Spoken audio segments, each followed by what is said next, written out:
hadirin hadirat, ringkas cerita, detail cerita, cari buku. Dan cari buku banyak dekat kedai hadirin hadirat. Nabi mula sakit 29 Safar. Nabi pernah sebut kepada Aisyah radhiyallahu anha sebab dia sakit. Salah satu puncanya kata Nabi racun dalam peperangan Khaybar. Khaybar ni tuan-tuan ada peperangan Nabi SAW yang Nabi jadi ketua sendiri untuk memerangi siapa? Perangi Yahudi. Memerangi Yahudi. Tuan-tuan ada yang mengorbankan banyak nyawa. Orang Islam mati, hadirin hadirat, orang Yahudi pun mati. Kemudian akhirnya berlaku hadirin hadirat, kalau kita kata tuan-tuan, perjanjian Yahudi sanggup keluar daripada Khaybar. Bila mana mereka keluar hadirin hadirat, mereka tinggal kitab Taurat mereka. Banyak kitab Taurat yang ada masa itu. Kemudian mereka kembali bertemu dengan Nabi, mereka nak dapatkan balik. Nabi bagi ke semua. Tuan-tuan, lalu dalam perang Khaybar, seorang wanita datang kepada Nabi yang hadirin hadirat, bagi, kalau kita kata daging kambing kan. Nabi kata ni sebab racun. Bukan Nabi kata seorang, kalau kita buka sejarah Islam. Imam Abu Hanifah Nu'man bin Thabit pukul tak jalan. Pukul tuan-tuan, prinsip tak berganjak. Akhirnya diberi racun, mati ketika sujud. Imam Abu Hanifah Nu'man bin Thabit. Sayyidina Umar bin Aziz, hadirin hadirat, Umar bin Aziz, Khalifah kerajaan Umayyah. Kerajaan Umayyah ni tuan-tuan teruk. Tapi di antara yang teruk ni tuan-tuan, Allah nak jaga agama ni, Allah lahirkan tuan-tuan, iaitu Umar bin Aziz. Merentah 2 tahun setengah, mati digantung. Tuan-tuan, itu cerita. Nabi menyatakan, apa yang Nabi rasa? Nabi menyatakan hadirin-hadirat yang dia rasa. Badan panas, sakit kepala. Kenapa saya bawa benda ni? Pengajaran ni.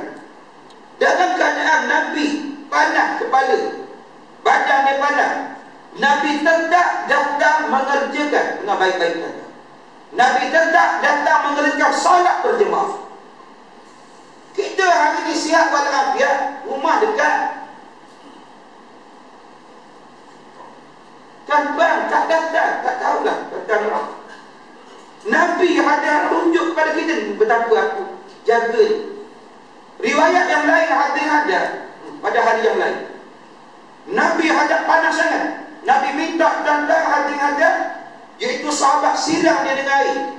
Bila mana Nabi rasa lega sikit, Nabi pergi sembahyang berjemaah. Allah. Pada ketika yang lain, Nabi bungkuh kepalanya, bungkuh kepala ni tak tahan sakit, Nabi pergi sembahyang berjemaah. Apa yang kita belajar? Yang kita belajar daripada peristiwa ni tanda pentingkan solat berjemaah.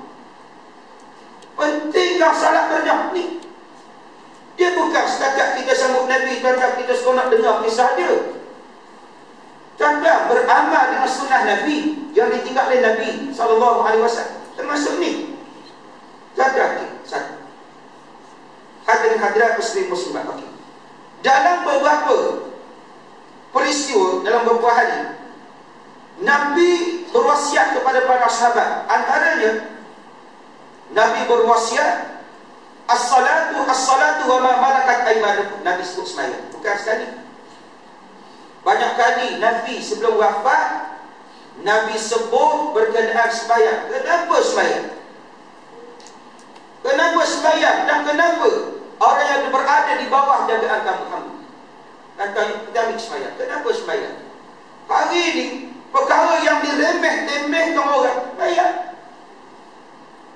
Dan orang yang tak percaya, boleh nilai sendiri, muhasabah sendiri. Kadang-kadang kita mesyuarat tanda masuk waktu sembahyang, habiskan mesyuarat dulu. Saya ambil contoh tanda, sahabat yang dengar wasiat Nabi, kita tahu wasiat ini. Tanda, kita tahu wasiat ini. Saya bawa contoh, iaitu Umar bin Khattab radhiyallahu anhu. Umar ini seorang sahabat yang sangat hebat. Tanda, Umar Al-Faruq. Al-Faruq digelar oleh Nabi SAW. Kehebatan dia membezakan di antara yang salah dan yang benar. Sehingga Nabi menyatakan, laukana min ba'di Nabi fakana Umar. Kalau selepas aku ada Nabi, maka Umar Nabi.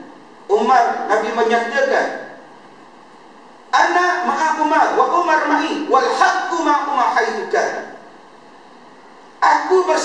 tengok Umar bersama dengan aku, dan kebenaran bersama dengan Umar. Di mana Umar berada? Dan tak itu hebat Umar. Umar hadir ditikam ketika salat subuh rakaat yang kedua oleh Abu Lu'lu'ah. Abu Lu'lu'ah ni di Iran dianggap sebagai batal, pahlawan, sebab bunuh Sayyidina Umar Al-Khattab radhiyallahu anhu. Hadirin. Bila mana Umar kena tikam ni, terjebak jatuh. Sahabat berhenti. Dah. Sahabat tak berhenti. Kita hari ni datang minta maaf, cakaplah datang musyarat, kadang-kadang datang ambil waktu sembahyang. Apa salah berhenti dulu? Berhenti dulu. Tak kira siapa saya sebut ni. Kata yang hadirin. Sahabat tak berhenti sembahyang. Berlaku istiqlal, naik Abdurrahman bin Auf. Abdurrahman bin Auf yang Nabi tunjuk ahli syurga.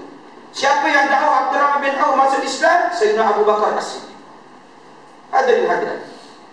Kemudian dah selesai sembahyang, datang Abdullah bin Umar bantu bapa. Anak tak berhenti sembahyang. Datang gengkah cerita. Lebih cerita, baca sedikit. Umar pengsan. Sedar daripada pengsan, apa Umar tanya? As-sallan nas. Manusia dah sembahyang. Dia kata,